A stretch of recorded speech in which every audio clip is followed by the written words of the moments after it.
মহান আল্লাহ সুবহানাহু তাআলা এই পৃথিবী যেই দিন সৃষ্টি করেন তারও 50,000 বছর পূর্বে এই পৃথিবীকে ধ্বংসের ফায়সালাও করেন, তাকদীরে লিখিত।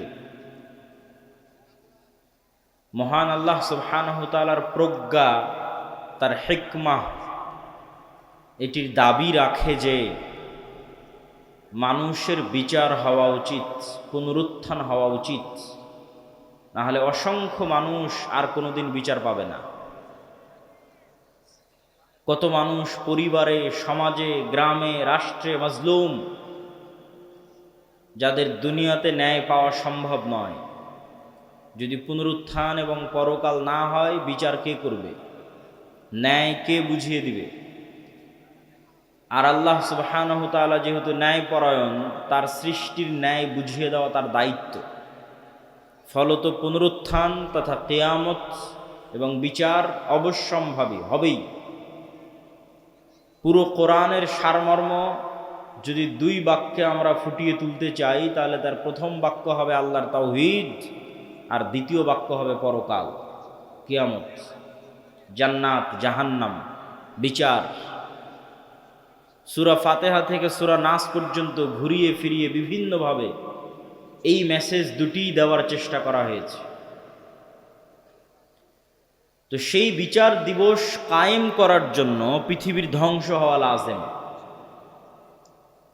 আসমান, জমিন, সূর্য, চন্দ্র, নক্ষত্রের ধ্বংস হওয়া অপরিহার্য।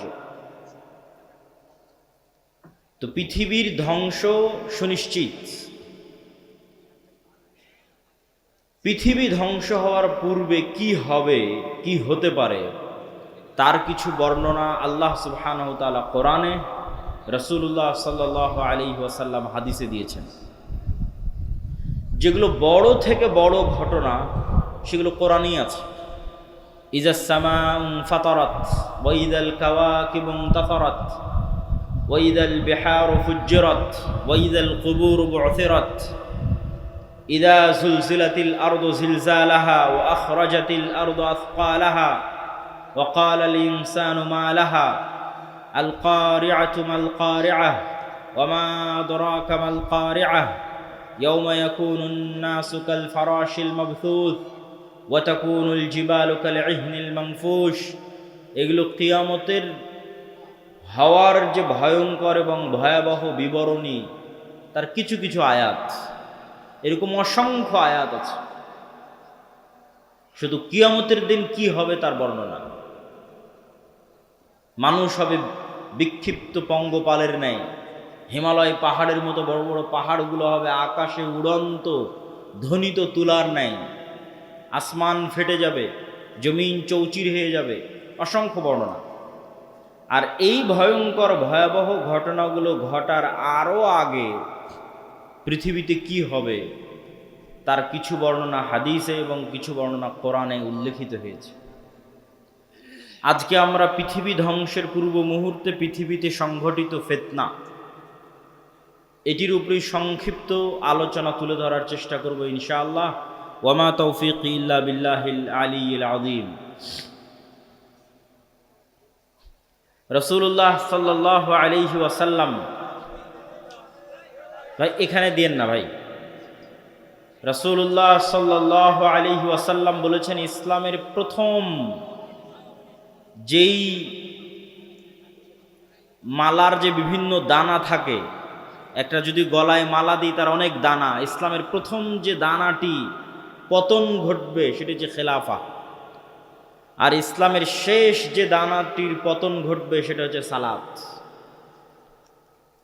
তথা এমন একটা সময় আসবে যখন মানুষ সালাত আদায় করবে না, কেউ না, একজনও নয়। আর প্রথম যেটার পতন ঘটে গেছে সেটা হচ্ছে খেলাফা।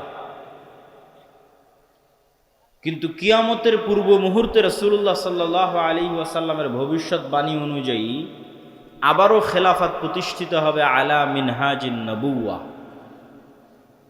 নবুয়তের যে ভিত্তি, সেই ভিত্তির উপর যেভাবে খেলাফা প্রতিষ্ঠিত হয়েছিল আবু বকর, ওমর, উসমান এবং আলী রাদিয়াল্লাহু তাআলা আনহুমের খোলাফায়ে রাশিদিনের, কিয়ামতের শেষ মুহূর্তে এসে আবারও খেলাফা প্রতিষ্ঠিত হবে আলা মিনহাজিন নবুওয়াহ। আর কোরআনে বলা আল্লাহর ওয়াদা পূর্ণ হবে। কোরআনে বলা আল্লাহর ওয়াদা কি? হুয়াল্লাযী আরসালা রাসূলাহু বিল হুদা ওয়া দীনিল হক লিইয়ুযহিরাহু আলাদ দীনি কুল্লিহি ওয়ালাউ কারিহাল মুশরিকুন ওয়ালাউ কারিহাল কাফিরুন। মুহাম্মদ সাল্লাল্লাহু আলাইহি ওয়াসাল্লাম যে দিন নিয়ে এসেছেন, এই দিন সারা পৃথিবীর সকল দিনের উপর বিজয় হবে। আল্লাহ সুবহানাহু ওয়া তাআলা এই দিনকে, কোরআনকে নূর বলে সম্বোধন করেছেন। আল্লাহু মুতিম্মু নূরিহি, এই নূরে একদিন পরিপূর্ণতা দেওয়া হবে। মধ্যে অনেক উত্থান পতন যাবে, অনেক দুঃখ কষ্ট যাবে, কিন্তু শেষে এই নূরে পূর্ণতা দেওয়া হবে। এবং পৃথিবীর এমন কোনো মাটির ঘর, এমন কোনো পাকা ঘর বাকি থাকবে না যেখানে ইসলাম প্রবেশ করবে না। তো এই দিন যেহেতু আসেনি, সেহেতু এই দিন আসবে। তো কিয়ামতের পূর্ব মুহূর্তে যে সমস্ত ফিতনা সংঘটিত হবে তার বর্ণনা দিতে গিয়ে রাসূলুল্লাহ সাল্লাল্লাহু আলাইহি ওয়াসাল্লাম বলেন, উ'দুদ সিত্তাম বাইনি ওয়া বাইনাল কিয়ামাহ, তোমরা 6টা জিনিস গণনা করে রাখো আমার এবং কিয়ামতের মধ্যে অবশ্যই সংঘটিত হবে। 1, মাউতি, আমার নিজের মৃত্যু।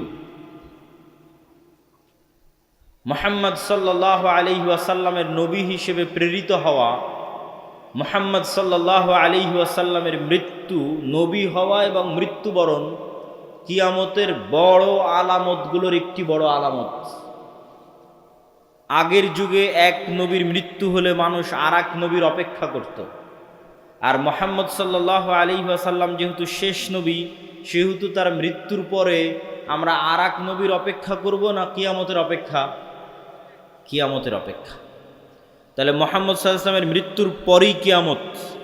10 দিন পরে হোক, 10 বছর পরে হোক, 10,000 বছর পরে হোক, 10 লক্ষ বছর পরে হোক, কিন্তু মুহাম্মদ সাল্লাল্লাহু আলাইহি ওয়াসাল্লামের মৃত্যুর পরেই কিয়ামত।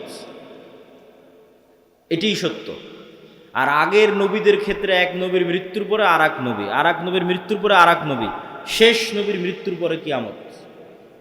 যেহেতু শেষ নবীর মৃত্যু হয়ে গেছে প্রায় 1400 বছর, সেহেতু এটি নিশ্চিত করে মানুষ বলতে পারবে না যে কখন কিয়ামত হবে, কিন্তু যে কোনো সময় হঠাৎ কিয়ামত হয়ে যাবে।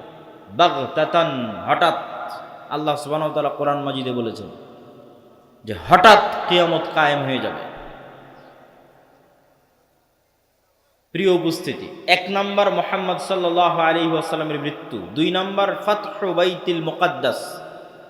স্বেচ্ছাসেবকদের প্রতি আহ্বান জানাবো, ডানে ভিড় বেশি হচ্ছে, তথা আমার ডানে, এই ভিড়গুলোকে পিছনের দিকে নিয়ে গেলে সবচেয়ে ভালো হয়। স্টেজেও যারা দায়িত্বশীল আছেন তারা স্বেচ্ছাসেবকদের দিয়ে এই কাজটা একটু করিয়ে নেন। 2 নম্বর হচ্ছে মসজিদে আকসা বিজয় হবে আমার এবং কিয়ামতের মধ্যে। রাসূল সাল্লাল্লাহু আলাইহি ওয়াসাল্লাম যখন মারা যাচ্ছেন তখন মসজিদে আকসা বিজয় হয়নি। তখন মসজিদে আকসা খ্রিস্টানদের কাছে আছে, রোমান এম্পায়ার, তাদের অনেক পবিত্র জায়গা, ইহুদিদেরও পবিত্র জায়গা, খ্রিস্টানদেরও পবিত্র জায়গা। তাহলে মুহাম্মদ সাল্লাল্লাহু আলাইহি ওয়াসাল্লাম মসজিদে আকসা তার জীবদ্দশায় বিজয় করে যাননি। তাহলে মুহাম্মদ সাল্লাল্লাহু আলাইহি ওয়াসাল্লাম ভবিষ্যৎবাণী করছেন যে এটা বিজয় হবে। তো মুহাম্মদ সাল্লাল্লাহু আলাইহি ওয়াসাল্লামের পরে এক খলিফার পরে ওমর রাদিয়াল্লাহু তাআলা আনহুর যুগে মসজিদে আকসা বিজয় হয়। দ্বিতীয়বার আর একবার বিজয় হয় সুলতান সালাহুদ্দিন আইয়ুবীর যুগে। তৃতীয়বার আরও একবার বিজয় হতে পারে, আল্লাহু আলাম। মসজিদে আকসা বিজয় হবে। 3 নম্বর, এমন ভয়ঙ্কর মহামারী, ছাগলে বা পশু প্রাণীতে যখন মড়ক লাগে, মুরগির খামারে যখন ভাইরাস ঢুকে মড়ক লাগে, তখন একটা মোরগও বাঁচে না। এরকম ভয়ঙ্কর মহামারীতে পৃথিবী সাফ হয়ে যাবে। পৃথিবীতে যা মানুষ বেঁচে আছে তার অনেক অল্প মানুষ বেঁচে থাকবে। তো রাসূল সাল্লাল্লাহু আলাইহি ওয়াসাল্লামের মৃত্যুর পর থেকে নিয়ে আজ পর্যন্ত অসংখ্য মহামারী হয়েছে। তো যে কোনো মহামারী বড় আকার ধারণ করলেই সাহাবা ইকরাম বা আলেম ওলামা মনে করতেন এটি সেই মহামারী, কিন্তু ভয়ঙ্কর ভয়াবহ মহামারী হবে এটি ঠিক। তারপরে রাসূল সাল্লাল্লাহু আলাইহি ওয়াসাল্লাম বললেন, এমন এক ফিতনা দেখা দিবে যেই ফিতনা আরবের প্রত্যেক ঘরে প্রবেশ করবে। আরবের একটি ঘরও বাকি থাকবে না, খালি থাকবে না, যেই ঘরে এই ফিতনা প্রবেশ করবে না। কিছু আলেম ওলামা ব্যাখ্যা করেছেন এই ফিতনা মোবাইলের ফিতনা, কেউ ব্যাখ্যা করেছেন এই ফিতনা যুদ্ধ বিগ্রহ মারামারি গণ্ডগোল সেই ফিতনা, তথা এমন গৃহযুদ্ধ এবং এমন গণ্ডগোল এমন মারামারি দেখা দিবে যেই মারামারি যেই যুদ্ধে আরবের প্রত্যেক ঘর যুক্ত হয়ে যাবে। আরবের একটি ঘরও মুক্ত থাকবে না, পৃথিবীর সব ঘর নয়, আরবের প্রত্যেক ঘর যুক্ত হয়ে যাবে। তারপর রাসূল সাল্লাল্লাহু আলাইহি ওয়াসাল্লাম বললেন, সুম্মা হুদনাতুন বাইনাকুম ওয়া বাইনার রোম, তারপর একটা চুক্তি হবে, ঐতিহাসিক চুক্তি তোমাদের মধ্যে আর রোমানদের মধ্যে। এই চুক্তির প্রেক্ষাপটে রোমান খ্রিস্টান এবং মুসলমানেরা এক তৃতীয় পক্ষের বিরুদ্ধে যুদ্ধ করবে। সেই তৃতীয় পক্ষের বিরুদ্ধে যুদ্ধে মুসলমান এবং খ্রিস্টানেরা বিজয়ী হবে। তারপরে কোনো একজন খ্রিস্টান ক্রুশ উঁচিয়ে ধরে বলবে, এটার কারণে আমরা বিজয় হয়েছি। তখন এক মুসলমান ক্ষিপ্ত হয়ে গিয়ে ওই ক্রুশকে ভেঙে দিবে, কিছু বর্ণনায় আছে ওই ব্যক্তিকে হত্যা করবে। স্বেচ্ছাসেবক ভাইদের অনুরোধ করব, আপনারা পিছনে বসার ব্যবস্থা করেন। বসার ব্যবস্থা না থাকার কারণে মানুষ দাঁড়িয়ে আছে। তো ক্রুশ ভেঙে ফেলা অথবা ক্রুশ উত্তোলনকারী ব্যক্তিকে হত্যার মাধ্যমে রোমান খ্রিস্টান এবং মুসলমানেরা মুখোমুখি দাঁড়িয়ে যাবে। আর রোমান খ্রিস্টানদের সাথে মুসলমানদের এই যুদ্ধ হবে পৃথিবীর ইতিহাসের সবচেয়ে ভয়াবহ যুদ্ধ। মালহামা নামটি এখন অনেক পরিচিত, আর ইংরেজিতে আরমাগেডন নামটি অনেক পরিচিত। বাইবেলের প্রফেসি অনুযায়ী শেষ জামানায় এক ভয়ঙ্কর যুদ্ধ হবে, যেটিকে তারা বলে আরমাগেডন, ভয়ঙ্কর যুদ্ধ। ওইটারই ইসলামিক টার্মিনোলজি পরিভাষা অনেকেই মনে করে যে আল মালহামা বা আল মালহামা আল কুবরা, ভয়ঙ্কর যুদ্ধ। যেই যুদ্ধের মতো ভয়ঙ্কর যুদ্ধ অতীতে কোনোদিন হয়নি, পরে ভবিষ্যতে আর কোনোদিন হবে না।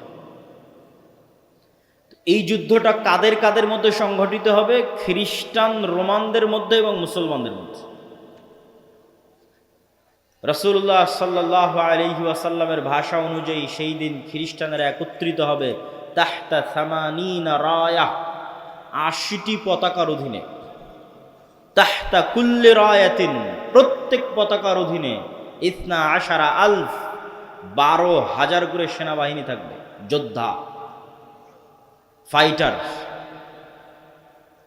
তো ৮০টি পতাকার অধীনে ১২,০০০ করে সেনাবাহিনী থাকলে ক্যালকুলেটরে চাপলে দেখবেন প্রায় ৯.৫ লক্ষ থেকে ১০ লক্ষ মানুষ নয়, শুধু যোদ্ধা, তথা ১০ লক্ষ যোদ্ধা একত্রিত হবে মুসলমানদের বিরুদ্ধে যুদ্ধ করার জন্য।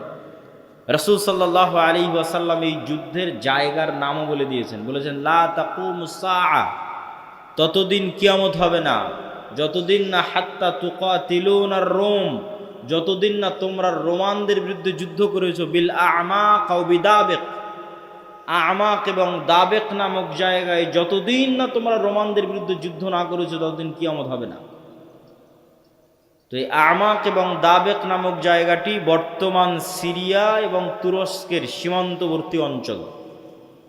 সিরিয়ার সীমান্তবর্তী ইদলিব, আলেপ্পো, আরবিতে বলে হালব, ইংরেজিতে বলে আলেপ্পো।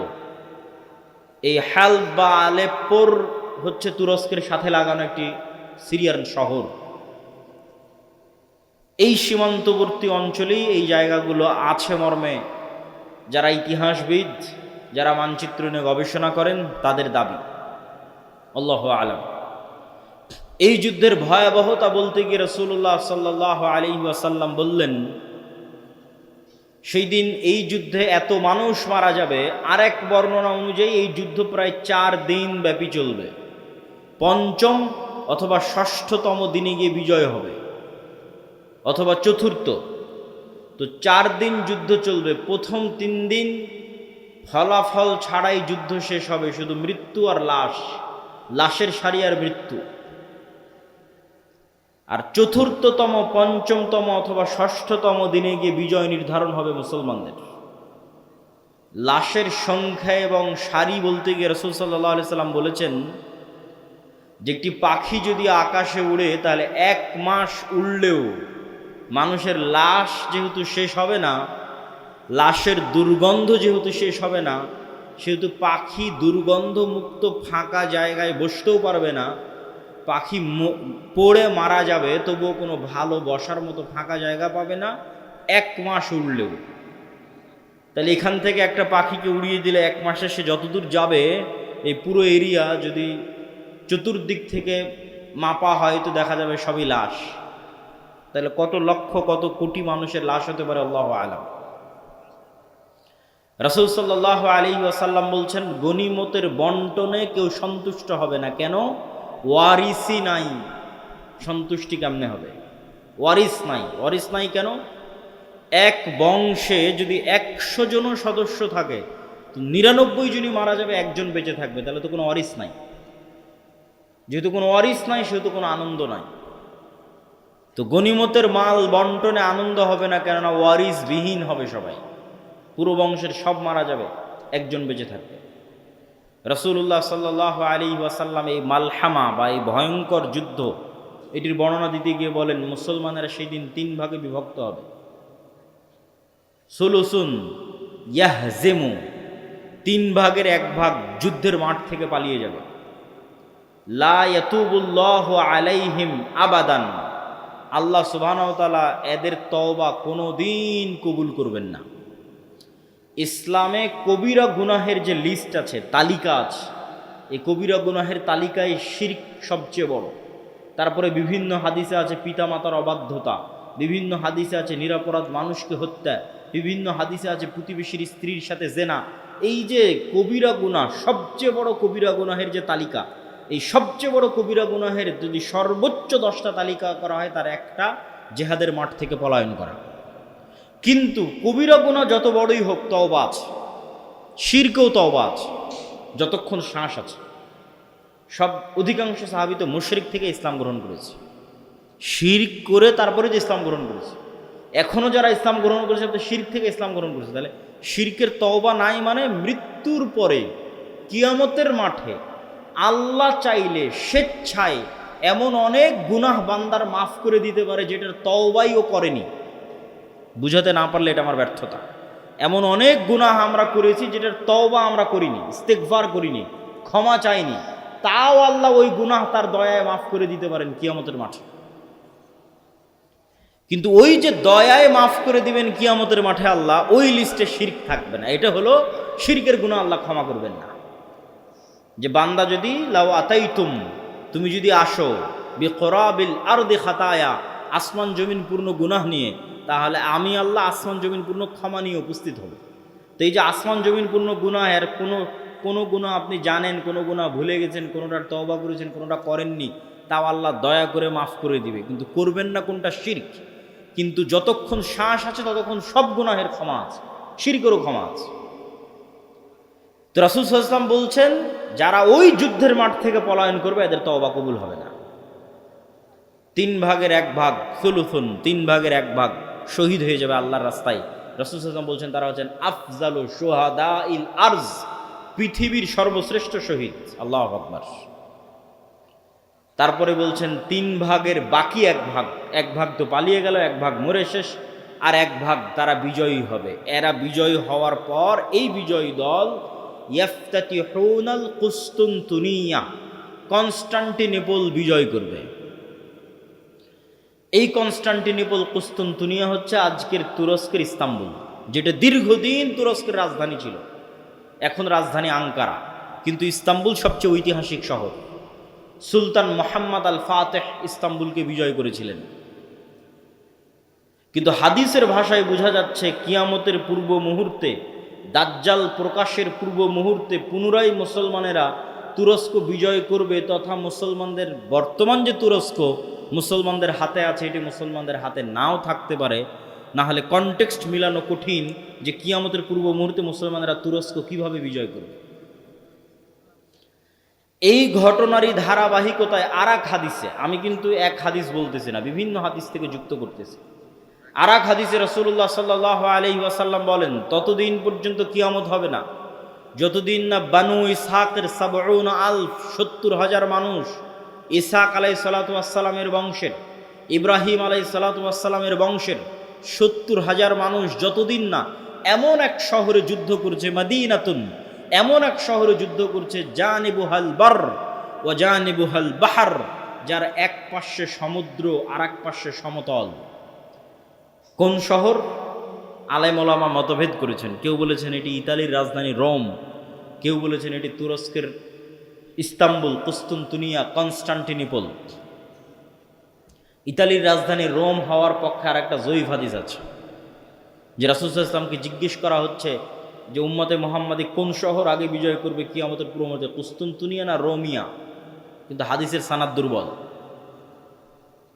তো এমন এক শহর, যেই শহরের, কিন্তু এখন যেটা অনুবাদ করতেছি এটা সহিহ বুখারী মুসলিমের হাদিসগুলো অনুবাদ করতেছি, যেগুলো আমি পূর্ণ অনুবাদ করতেছি এগুলো, তথা কিয়ামতের পূর্ব মুহূর্তে যা ঘটবে তার সবচেয়ে বিশুদ্ধ যেগুলো হাদিস।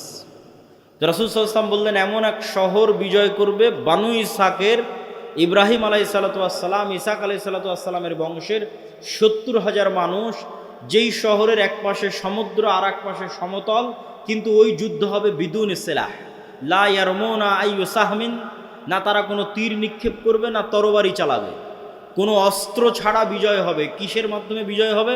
তারা শুধু মুখে উচ্চারণ করবে লা ইলাহা ইল্লাল্লাহু আল্লাহু আকবার। এই এক তাকবীর ধ্বনিতে শহরের এক দেওয়াল পড়ে যাবে, দ্বিতীয় তাকবীর ধ্বনিতে শহরের দ্বিতীয় দেওয়াল পড়ে যাবে, তৃতীয় তাকবীর ধ্বনিতে শহরের তৃতীয় দেওয়াল পড়ে যাবে। মুসলমানেরা বিনা বাধায়, বিনা রক্তপাতে এবং বিনা অস্ত্র প্রয়োগে ওই শহরে প্রবেশ করবে। তো যদি এটি কুস্তুনতুনিয়া হয়, তাহলে এই যে আগের ঘটনার ধারাবাহিকতায়, আগে যে ভয়ঙ্কর মালহামা হলো, এই যে লক্ষ লক্ষ কোটি কোটি মানুষ মারা গেল, তারপরে মুসলমানেরা বিজয় হলো, খ্রিস্টানরা পরাজয় হলো, এই সেনাবাহিনী এবার যখন সিরিয়া এবং তুরস্কের সীমান্তবর্তী অঞ্চল থেকে বিজয় অভিযান নিয়ে রওনা দিবে ইস্তাম্বুল, কুস্তুনতুনিয়া বরাবর, তখন ইস্তাম্বুলে প্রবেশ করতে তাদের আর আলাদা কোনো অস্ত্র প্রয়োগ করতে হবে না। তাকবীর ধ্বনিতে ওই নগরীর দেওয়াল পড়ে যাবে এবং তারা বিনা অস্ত্র প্রয়োগে শহর বিজয় করবে। অথবা ওই আগের হাদিসে কুস্তুনতুনিয়া বিজয় হয়ে গেছে, কুস্তুনতুনিয়া বিজয়ের পর এই বিজয় কাফেলা চলতেই থাকবে। ম্যাপ চেক করলে বুঝবেন, চলতে চলতে চলতে পৌঁছে যাবে ইতালির রাজধানী রোমে। যখন ইতালির রাজধানী রোমে পৌঁছবে তখন আর এখানে কোনো অস্ত্র প্রয়োগ করতে হবে না, তাকবীর ধ্বনিতে শহর বিজয় হয়ে যাবে। দুটের যে কোনো একটা আল্লাহ সুবহানাহু ওয়া তাআলা ভালো জানেন। এই দুই বিজয়ের অথবা এক বিজয়ের, কুস্তুনতুনিয়া বিজয় অথবা কুস্তুনতুনিয়ার পরে রোম বিজয়, ইতালির রাজধানী রোম বিজয়, এই দুই বিজয়ের কোনো এক বিজয়ের পরে আড়াল থেকে, বেশিরভাগ হাদিসে আছে কুস্তুনতুনিয়া বিজয়ের পর, শয়তান চিৎকার করে বলবে দাজ্জাল তোমাদের বাড়িতে প্রবেশ করে গেছে, কিন্তু এটা মিথ্যা সংবাদ হবে। কিন্তু তখন তৎকালীন এই মুজাহিদ বাহিনী যারা যুদ্ধ করতেছে, তাদের যিনি নেতা থাকবেন, তিনি 10 জন অশ্বারোহীকে রওনা করিয়ে দিবেন দাজ্জাল সত্যি সত্যি বের হয়েছে কিনা এটা অনুসন্ধান করার জন্য।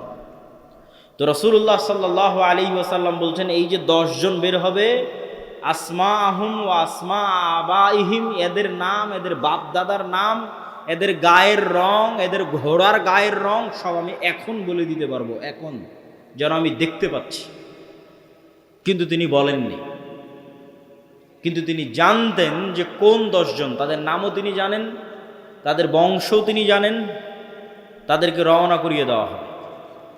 এই ঘটনার সাথে আরেকটা ঘটনা যুক্ত আছে যেটা না বললেই নয়। যেই দিন এই মালহামা হবে, এটা ছুটে গেছে বলতে, সেই দিন ওই হাদিসে রাসূল সাল্লাল্লাহু আলাইহি ওয়াসাল্লাম বলছেন, ইয়াখরুজু মিনাল মাদিনা খিয়ারু আহলিল আরজ, মদিনা থেকে যুদ্ধ করার জন্য সিরিয়াতে এসে রোমানদের বিরুদ্ধে যুদ্ধ করবে, এই জন্য মদিনা থেকে তৎকালীন বিশ্বের খিয়ারু আহলিল আরজ, সবচেয়ে আল্লাহওয়ালা তাকওয়াবান পরহেজগার একদল মানুষ বের হবে। আল্লাহু আকবার।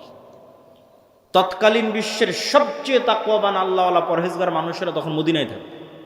তাদের একটা জামাত এই যুদ্ধে অংশগ্রহণ করার জন্য মদিনা থেকে রওনা দেবে। তখন এই রোমান খ্রিস্টান এম্পায়ারের সেনাবাহিনীরা বলবে, মদিনার মানুষ তোমাদের এখানে কাজ কি? খাল্লু বাইনানা ওয়া বাইনাল্লাযীনা সাবাউ মিন্না, আমাদের যুদ্ধ এই সিরিয়ার মানুষদের সাথে, তোমরা আমাদের রাস্তা ক্লিয়ার করে দাও, তোমাদের এই যুদ্ধে বাধা দেওয়ার কি দরকার? অথবা আমাদের মধ্যে থেকে আগের যুদ্ধের ধারাবাহিকতায়, মানে এর আগেও আরও অনেক যুদ্ধ হয়ে থাকতে পারে, ধারাবাহিকতায় আমাদের মধ্যে যারা তোমাদের কাছে বন্দী হয়ে আছে, বন্দী হওয়ার পর তারা তোমাদের দিন গ্রহণ করে নিয়েছে, ওদের সাথে আমাদের যুদ্ধ, তোমরা কেন ওদেরকে বাঁচাতে আসতেছো? এরকম একটা কনটেক্সট হাদিসের মধ্যে আছে। তখন মদিনার মানুষেরা উত্তরে বলবে, আমরা আমাদের ভাইদেরকে একাই ছেড়ে দিতে পারি না, অতএব এই যুদ্ধে আমরা অংশগ্রহণ করবই করব। এখানে ভাইদেরকে বলতে দুটোই উদ্দেশ্য হতে পারে, সিরিয়ার মুসলমানদেরকে অথবা রোমানদের মধ্যে যারা বন্দী হয়েছিল খ্রিস্টান, পরে মুসলমান হয়ে গেছে, ওদেরকে এরা চাচ্ছে নিয়ে নিতে, যে আমরা তো আমাদের লোকজনকেই চাচ্ছি, তোমাদের কি সমস্যা? ওদেরকে বাঁচাতে এরা বলবে, না, আমাদের মুসলিম ভাইদেরকে আমরা একাই ছেড়ে দিতে পারি না। তখন ওই যুদ্ধ হবে। তো এবার এই যে 10 জন অশ্বারোহী রওনা দিল দাজ্জালের অনুসন্ধানে, দাজ্জালকে খুঁজতে, তখনও দাজ্জাল বের হয়নি। তো কিন্তু মুজাহিদ বাহিনী হতবিহব্বল, তটস্থ, হতভম্ব হয়ে যাবে। কেননা দাজ্জালের ফিতনা পৃথিবীর সবচেয়ে বড় ফিতনা। আদম আলাইহিসসালাতু ওয়াসসালাম যেই ফিতনায় পা দিয়ে জান্নাত থেকে বের হয়ে গেছেন, ওটাও ফিতনা। আল্লাহ বললেন, এই গাছের নিকটে আসিও না, এই গাছের ফল খেও না। খেয়ে নিলেন, তো ফল খেতে নিষেধ করাটা ফিতনা। খেয়ে নিলেন, ফিতনায় পড়ে গেলেন, ফিতনা থেকে বাঁচতে পারলেন না। কাবিল হাবিলকে হত্যা করলো, এটাও ফিতনা। নূহ আলাইহিসসালাতু ওয়াসসালামের কওম আগের যুগের সৎ কর্মশীল পরহেজগার বান্দাদের মূর্তি বানিয়ে পূজা করতে লাগলো, ওটাও ফিতনা। লূত আলাইহিসসালাতু ওয়াসসালামের কওম জেনায় লিপ্ত হয়ে গেল, এটাও ফিতনা। কিন্তু এগুলো একটাও ফিতনা দাজ্জালের ফিতনার মতো বড় নয়, এটা বুঝতে হবে। দাজ্জালের ফিতনা আকবারু ফিতান আলা ওয়াজহিল আরজ। আদম আলাইহিস সালাম যেই ফিতনায় পা দিয়েছেন ওইটার চাইতে, কাবিল যে ফিতনায় পা দিয়েছিল ওইটার চাইতে, নূহ আলাইহিস সালামের কওম যে ফিতনায় পা দিয়েছিল ওইটার চাইতে, আদ সামুদ কওমে লূত তারা যেই ফিতনায় পা দিয়েছিল ওইটার চাইতে সবচেয়ে বড় ফিতনা দাজ্জালের ফিতনা। আর এই ফিতনা মোকাবেলা করবে উম্মতে মুহাম্মদ, সর্বশ্রেষ্ঠ উম্মত মোকাবেলা করবে পৃথিবীর সবচেয়ে বড় ফিতনার। কেন ভয়ঙ্কর এটাও বুঝতে হবে আপনাকে।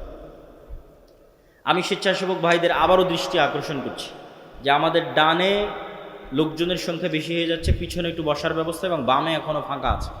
বামে একটু বসার ব্যবস্থা এবং মানুষজনকে এইদিকেও একটু বসার জন্য উদ্বুদ্ধ করা। প্রিয় উপস্থিতি, কেন দাজ্জালের ফিতনা সবচেয়ে ভয়াবহ?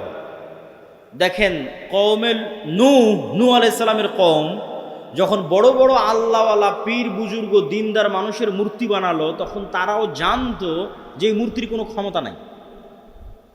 ইয়া আবাতি লিমা তা'বুদু মা লা তাসমাউ, ইব্রাহিম আলাইহিস সালাম বাপকে বলছে, হে আমার বাপ, এমন মূর্তির কেমনে ইবাদত করো যে শুনতেও পায় না, দেখতেও পায় না। তাহলে আগের যুগের মানুষ যে মূর্তির ইবাদত করতো অথবা এখনো করে, তাদের সাথে কোরআনের যে তর্ক বিতর্ক, ওই তর্ক বিতর্কের মানদণ্ড হচ্ছে, তোমরা যেই সমস্ত বাতিল ইলাহের পূজা করো এদের রব হওয়ার ক্ষমতা নাই। রব হওয়ার ক্ষমতা নাই মানে কথা বলার ক্ষমতা নাই, শোনার ক্ষমতা নাই, দেখার ক্ষমতা নাই, সৃষ্টির ক্ষমতা নাই। এরা একটা মাছি বানাতে পারবে না, মশা বানাতে পারবে না। এরা একটা খেজুরের বিচির দানার উপরের যে পাতলা আবরণ থাকে ওটার পর্যন্ত এরা মালিক নয়। তাহলে যে রব নয়, ও ইবাদতের যোগ্য কেমনে হয়? রব তো আমি, আসমান জমিন আমি বানিয়েছি, সূর্য চন্দ্র আমি বানিয়েছি, ইবাদত আমার করো, এই দিয়ে কোরআন পরিপূর্ণ। এটা মানুষের বুঝতে সহজ যে এর ক্ষমতা নাই, কেন এর ইবাদত করবে। কিন্তু এই কনটেক্সট অচল হয়ে যাবে যখন দাজ্জাল আসবে। কেননা দাজ্জাল রব যা যা করতে পারে তার প্রায় সব কিছুই করে দেখাবে। এই জন্য দাজ্জালের ফিতনা সবচেয়ে ভয়াবহ, ভয়ঙ্কর ফিতনা। মা কালী, মা দুর্গা আর শাহজালাল আর শাহপরাণ, যাদেরই মানুষ আল্লাহ বাদ দিয়ে ইবাদত করছে, আর ঈসা আলাইহিস সালাতু ওয়াস সালাম আর মারিয়াম আলাইহিস সালাতু ওয়াস সালাম আর যাদেরই ইবাদত করছে, তারা কেউ এখন আপনাকে দেখাতে পারবে না যে আমি আকাশকে আদেশ দিলাম আকাশ বৃষ্টি বর্ষণ করবে। আমি জমিনকে আদেশ দিলাম জমিন ফসল উৎপাদন করবে, জান্নাত দেখালাম জান্নাতে ঢুকে যাও, জাহান্নাম দেখালাম জাহান্নামে ঢুকে যাও, মৃতকে জীবিত করে দিলাম। এইরকম একচ্ছত্র কন্ট্রোল যা একমাত্র রবের থাকে তার কারণ নাই, ফলত ওদেরকে বাতিল ইলাহ প্রমাণ করা সহজ। কিন্তু যখন একজন সত্যি সত্যি এগুলো আপনাকে করে দেখাবে তখন আপনি ঈমান ধরে রাখতে পারবেন না। অনেকগুলো কারণ। এক নাম্বার কারণ, যারা ধরেন আগে থেকেই শক্তিশালী কোনো কিছু দেখলেই আরে বাবা এ তো অনেক বড় অলিয়া উলিয়া কবিরাজ, অনেক কিছু করতে পারে, দেখলেই যাদের অন্তরে ভয় ঢুকে যায়, মনে হয় না এর কাছে মনে হয় কোনো ক্ষমতা আছে, এরা তো এমনি দাজ্জালের পূজা করবে।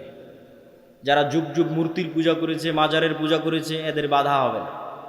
ওরা দাজ্জালের ক্ষমতা পাওয়ার দেখে মনে করবে অনেক বড় উলিয়া আল্লাহ চলে এসেছে, অনেক বড় কারামতে আউলিয়া চলে এসেছে, অতএব এখন আর ইবাদত করে, এখন আর পূজা করলে সমস্যা নেই। তো একদল তো এমনি পথভ্রষ্ট হয়ে যায়।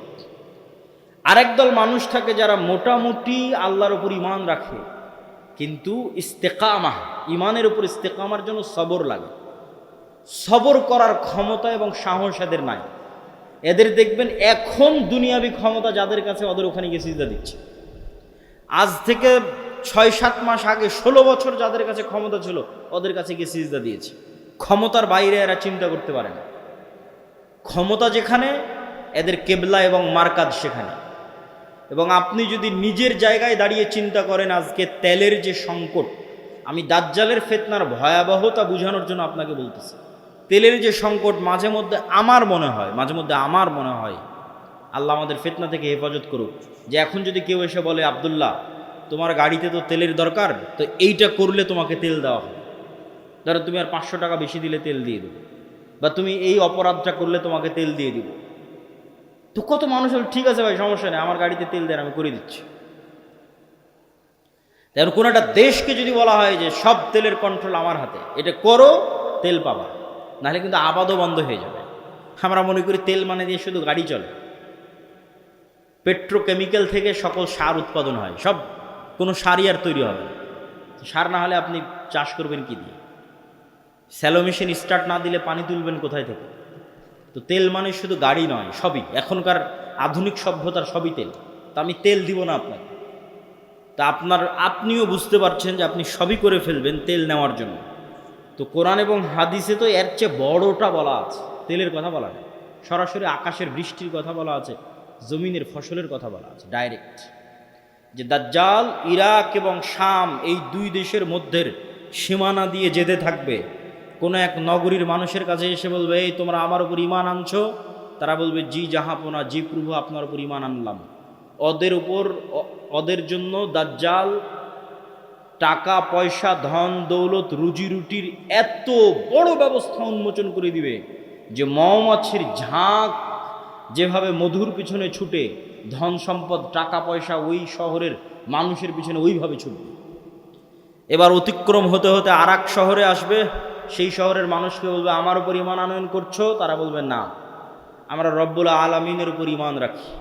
দাজ্জাল বলবে আকাশ এখানে বৃষ্টি বর্ষণ বন্ধ করে দাও, জমিন এখানে ফসল উৎপাদন বন্ধ করে দাও, খাবার দাবার বন্ধ, টাকা পয়সা বন্ধ, সকল কিছু বন্ধ, মোবাইল বন্ধ, ইন্টারনেট বন্ধ। আজকের যুগে যদি কল্পনা করেন, এখনই আপনি ঈমান ধরে রাখতে পারবেন না, যখন ঘটবে তখনকার কথা তো বহু পরে। তো শাম অঞ্চলের মানুষেরা না খেতে পেয়ে ধনুক চাবিয়ে খাবে, তীর চাবিয়ে খাবে। তীর তো খাওয়ার জিনিস না, ধনুক তো খাওয়ার জিনিস না, কিন্তু গাছের পাতাও যেহেতু উৎপন্ন হবে না তো কি খাবে? গাছের পাতাও তো উৎপন্ন হবে না। তো এ হলো দাজ্জালের ফিতনা, পৃথিবীর সবচেয়ে ভয়ঙ্কর এবং ভয়াবহ ফিতনা। দাজ্জালের ফিতনা সম্পর্কে বলতে গিয়ে দুইটা হাদিস না বললেই না। একটা হাদিসে রাসূলুল্লাহ সাল্লাল্লাহু আলাইহি ওয়াসাল্লাম বলছেন যে দাজ্জাল পৃথিবীতে 40 দিন সফর করবে। 40 দিনের প্রথম দিন হবে 1 বছর, দ্বিতীয় দিন হবে 1 মাস, তৃতীয় দিন হবে 1 সপ্তাহ। আর দাজ্জালের গতি হবে কাগাইসিন ইস্তাদবারাত হুররিহ, এমন মেঘমালা যেই মেঘমালাকে ঝড়ো বাতাস উড়িয়ে নিয়ে যাচ্ছে। এই যে কয়দিন পরে কালবৈশাখী ঝড় হবে, আকাশে তাকিয়ে দেখবেন ঝড়ের সময় মেঘ কত দ্রুত চলে। তো ঝড়ের বাতাসে যে মেঘ খুব দ্রুত চলে, এরকম দ্রুত গতি হবে দাজ্জালের। তো আল্লাহর নবী মেঘের সাথেও তুলনা দিয়েছেন। এখন যন্ত্র দিয়ে মেঘের মতো আকাশে উড়বে না দাজ্জাল নিজেই আকাশে উড়বে, আল্লাহু আ'লাম, আল্লাহ সুবহানাহু ওয়া তাআলা ভালো জানেন। কিন্তু দাজ্জালের আগমনে পৃথিবীতে এত ব্যাপক বৈপ্লবিক পরিবর্তন হবে যে পৃথিবীর দিন 1 বছরের সমান হয়ে যাবে। এটা হঠাৎ করে আল্লাহর আদেশে কোনো কারণ ছাড়াই আল্লাহ বলবেন দিন এখন তুমি 1 বছরের সমান হও, এরকম নয়। আল্লাহ লাতিফ, প্রত্যেকটা জিনিস ঘটনা পরম্পরায় হয়, মানুষ দেখবে এটা স্বাভাবিক। তথা এই ভূমণ্ডল, নভমণ্ডল, সৌরজগতে এমন বৈপ্লবিক কোনো পরিবর্তন হবে, অথবা এই পৃথিবীতে এমন বৈপ্লবিক কোনো পরিবর্তন হবে, অথবা সূর্য এবং চন্দ্রের বর্তমান ঘূর্ণায়মান প্রক্রিয়ায় এমন বড় বৈপ্লবিক পরিবর্তন হবে যেটা স্বাভাবিক হতে সময় লাগবে। একদিন হবে 1 বছর, তারপরের একদিন হবে 1 মাস, তারপরের একদিন হবে 1 সপ্তাহ, তারপরে স্বাভাবিক। ওইটার আগে কিছু একটা ঘটবে। দাজ্জালের আগমনই ওই রকম ভয়ঙ্কর এবং ব্যতিক্রম হবে। আল্লাহু আ'লাম সেটা কি হবে। দাজ্জালের বিষয়ে আরেকটি হাদিসে রাসূলুল্লাহ সাল্লাল্লাহু আলাইহি ওয়াসাল্লাম, যেটা তামিম আদ-দারির হাদিস, যারা 30 দিন সমুদ্রে লাইবা বিহিমুল মাউজ শাহরান কামিলান, সমুদ্রের ঝড়ো বাতাস এবং ঢেউ 1 মাস যাবৎ তাদেরকে কোথায় নিয়ে গেছে কোনো কন্ট্রোল ছিল না নৌকার উপর। এক দ্বীপে গিয়ে যখন নৌকা ঠেকলো তখন দেখছে একটা প্রাণী, জীবজন্তু, জানোয়ার, গরু ছাগল মহিষ যেমন জীবজন্তু জানোয়ার, এরকম জীবজন্তু জানোয়ার যার মুখ এবং পা সব এত বিশাল লোমে ঢাকা যে কোনটা মুখ আর কোনটা পিছন এটা বোঝা যাচ্ছে না, এই জানোয়ার কথা বলতেছে। তো মানুষ তো কোনোদিন দেখেনি, মানুষ ছাড়া আর পৃথিবীর কোনো জীবজন্তু জানোয়ারকে কথা বলতে। তো আরবের ওই মানুষেরা এই জানোয়ারকে কথা বলতে দেখে মনে করেছে এটা জিন, শয়তান, কিন্তু জীবজন্তু জানোয়ার। ও বলছে আনাল জাসসাস, আমি গোয়েন্দা, একটা মানুষ তোমাদের সাথে সাক্ষাতের অপেক্ষা করছে, এদিকে যাও। তো তামিম আদ-দারি বলছে আমরা যখন ওই মানুষের কাছে গেলাম, বিশাল দেহের মানুষ, এত বিশাল দেহের মানুষ আগে কোনোদিন কখনো দেখিনি। তো দাজ্জালের বিশাল দেহের হওয়াটা কি ব্যতিক্রম কিছু? ব্যতিক্রম কিছু না। আমরা এখন 5 ফিট 5 ইঞ্চি 6 ফুট হয়ে গেছি, কিন্তু আদি পিতা আদম আলাইহিস সালাম তো আর 5 ফিট ছিলেন না। আদম আলাইহিস সালাম ছিলেন 60 দেরা, 60 হাত 60 গজ, 40 মিটার, প্রায় 10 তলা 15 তলার সমান উঁচু। তাহলে এখন যদি আদম আলাইহিস সালাম আমার সামনে উপস্থিত হয়, তাহলে আমি তো আশ্চর্য হয়ে যাবো, কারণ এই বিশাল দেহের মানুষ তো আমি কোনোদিন দেখিনি। তাহলে দাজ্জাল বিশাল দেহের হবে, এটা ব্যতিক্রম নয়, কেননা দাজ্জাল তো আদমেরই সন্তান, মিন উলদে আদম, আদমের সন্তান। তো তার হাত, তার হাঁটু এবং তার কাঁধ এমন শক্ত করে বাঁধা আছে। আমরা তাকে জিজ্ঞেস করলাম তুমি কে? সে বলে আমার পরিচয় তোমরা জানবেই, তোমরা বলো তোমরা কারা। তা আমরা আমাদের পুরো ঘটনা বললাম। এবার দাজ্জাল 4টা প্রশ্ন করেছে। নাখাল বাইসান, আইনে জোগার, বহায়রা তাবারিয়া, নাবিয়ুল উম্মিয়িন। বহায়রা তাবারিয়া, sea of Galilee, lake of Tiberias. নাখলে বাইসান, বাইত শিয়ান। আর আইনে জোগার, স্প্রিং অফ জোয়ার। আর নাবিয়ুল উম্মিয়িন, পড়ালেখা জানে না, লিখতে জানে না, পড়তে জানে না এমন নবী। আমাদের নবী মুহাম্মদ সাল্লাল্লাহু আলাইহি ওয়াসাল্লাম লিখতেও জানতেন না, পড়তেও জানতেন না। উনি দেখে যে পড়বেন এটা জানতেন না, কোরআন মুখস্থ করেছিলেন। প্রিয় উপস্থিতি, তো দাজ্জাল তাদেরকে এই যে 4টা জিজ্ঞেস করলো, 4টা জিজ্ঞাসার প্রথম 3টে জিজ্ঞাসার সাথে পানি কানেক্টেড আছে, পানি এবং চাষ কানেক্টেড আছে। সি অফ গ্যালিলি, পানির উৎস, বহায়রা তাবারিয়া, ইসরায়েলের সীমানার মধ্যে। এখন এটা ইসরায়েলের সীমানার মধ্যে। বাইবেলের প্রফেসি অনুযায়ী তথা বাইবেলের বর্ণনা অনুযায়ী ঈসা আলাইহিস সালাম যত মোজেজা দেখাতেন সব এই সাগরে, এই সাগরের আশেপাশে, এই লেক, এই হ্রদ, এই খালের আশেপাশে। তো দাজ্জাল বলছে একদিন এখানে পানি থাকবে না। এখন পানি দাজ্জাল আসার আগেই শেষ হবে সেটা ঠিক না, আসলে না, দাজ্জাল আসার শেষ হবে না। কেন আর এক হাদিসে বলতেছে ইয়াজুজ মাজুজ যখন বের হবে তখন ওরা বহায়রা তাবারিয়ার পানি খেয়ে শেষ করে দিবে। খেয়ে শেষ করে দিয়ে অন্যদিকে আগাবে পানি শেষ করার জন্য। তাহলে পানি যদি দাজ্জাল আসার আগেই শেষ হয়, তাহলে ইয়াজুজ মাজুজ আবার কোথায় পানি পাবে? এটাও তো একটা প্রশ্ন। কিন্তু দাজ্জাল বলছে এখানে একদিন পানি থাকবে না। তার মানে কি ইয়াজুজ মাজুজ এসে শেষ করবে ওটার ভবিষ্যৎবাণী, না দাজ্জাল আসার আগেই শেষ হবে? মানে অনেকেই দেখি এখন খুঁজে যে বহেরা তাবারেতে পানি শেষ হচ্ছে কিনা, সেটার জন্য বলতেছে যে পানি যে দাজ্জাল আসার আগেই শেষ হবে এটা মনে করাটা একদম 100% ঠিক এটা বলা যাবে না। কেন আর এক হাদিসে কি বলা হচ্ছে? ইয়াজুজ মাজুজ এসে বহেরা তাবারের পানি খেয়ে নেবে। তো বলে এখানে একদিন পানি থাকবে না। 2 নম্বর কি? নাখাল বাইসান, বাইসানের খেজুর বাগান, এটাও ইসরায়েলের একটা বড় শহর, বাইত শিয়ান। বলে এখানে কি মানুষ খেজুর চাষ করে? তো বলে করে। তো বলে এখানে একদিন পানিও থাকবে না, খেজুর চাষের ব্যবস্থাও থাকবে না।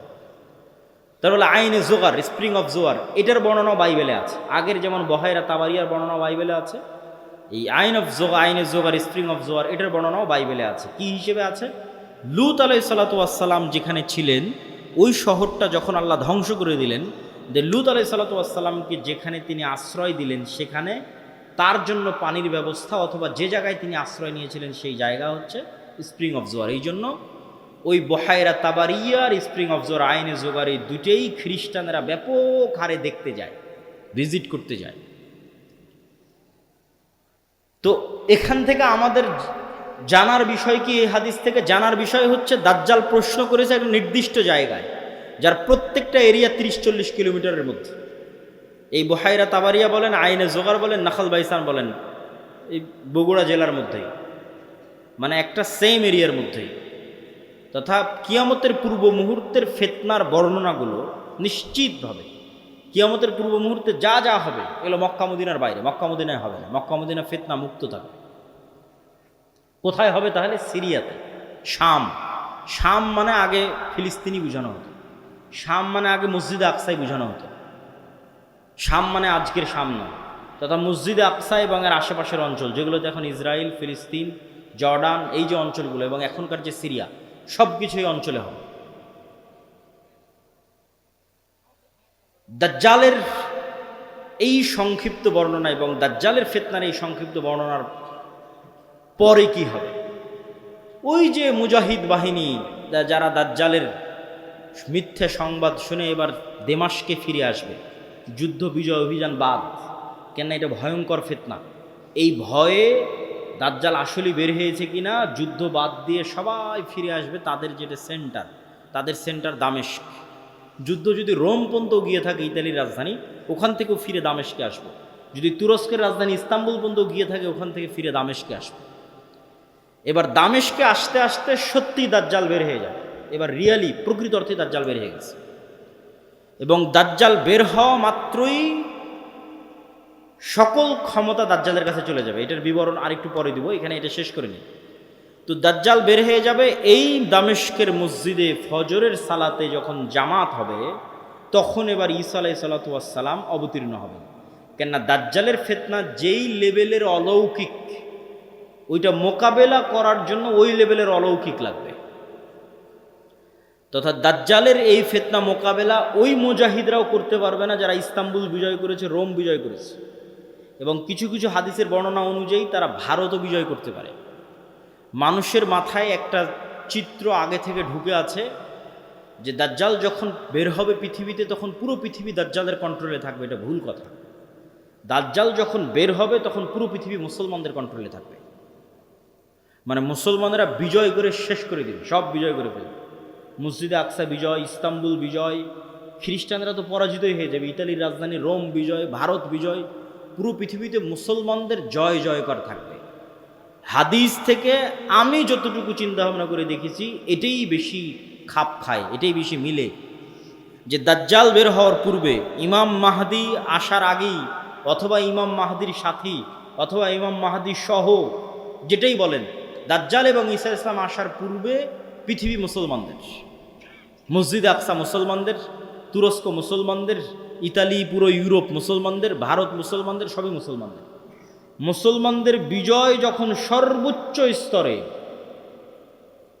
এবং দাজ্জালের কোনো ষড়যন্ত্র যখন আর কাজে দিচ্ছে না, দাজ্জালের পক্ষ হয়ে পৃথিবীতে কাজ করবে এরকম কোনো বড় শক্তি আর পৃথিবীতে নাই, এবার নিজেই দাজ্জাল বের হয়ে আসবে। কেননা যারা দাজ্জালের পক্ষ নিয়ে কাজ করতো এরা সব বিপদে পড়ে গেছে, কেননা বিজয় মুসলমানদের হয়ে গেছে। তো ইহুদিরাও এক মাসিহের অপেক্ষা করতেছে, বিপদ থেকে, বিপদে পড়লে বিপদ থেকে বাঁচায় যে সে মাসিহ, মাসিহ দাজ্জাল। খ্রিস্টানেরাও ঈসা মাসিহ, বিপদে পড়লে বিপদ থেকে বাঁচায় যে সেই মাসিহ ঈসা আলাইহিস সালাম বিপদ থেকে বাঁচাবে। খ্রিস্টানেরাও বিশ্বাস করে ঈসা আলাইহিস সালাম আবার আসবে, কিন্তু তারা এটা জানে না যে ঈসা আলাইহিস সালাম মারা যায়নি, জীবিত আছে। আমরা জানি ঈসা আলাইহিস সালাম মারা যাননি, জীবিত আছে। আর তারা মনে করে মরে গেছে, কিন্তু পুনর্জন্ম হয়ে পুনরায় ঈসা আলাইহিস সালাম পৃথিবীতে আসবে, তাদেরকে বাঁচানোর জন্য, খ্রিস্টানদের বাঁচানোর জন্য। তাহলে সারা পৃথিবীর সবাই শেষ জামানার একজন বিশাল মাসিহের অপেক্ষায়।